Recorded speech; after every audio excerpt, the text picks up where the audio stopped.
David Licoco, inaming girlfriend material si Barbie Forteza. Sa isang naging panayam kay kapuso actor David Licoco na itanong sa kanya kung sakaling nga bang single ang kanyang ka-love team na si Barbie Forteza, may posibilidad nga bang ma-inlove siya sa aktres pag-amin ni David? Yes, of course, may posibilidad umanong ma-inlove siya kay Barbie dahil girlfriend material ang dalaga. Sino ba naman ang hindi ma-inlove sa isang Barbie Forteza gayong napakabuti raw ng kanyang puso, napakaganda at napakabait pa.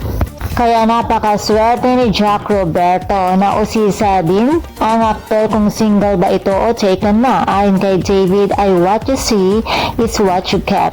Kung may nakikita daw siyang kasama sa social media na may ka-holding hands ito, ay kayo na ang bahalang humusga. Ayon naman kay Barbie, napaka-pribadong tao ni David at kung maaari ay ayaw niyang pinag-uusapan ang kanyang personal life. Samantala, madami tayong dapat abangan sa Barba na riyan ang kanilang upcoming romantic comedy movie na That Kind of Love, kung saan ay gaganap na isang love coach si Barbie na na-in-love sa kanyang rich client na si David.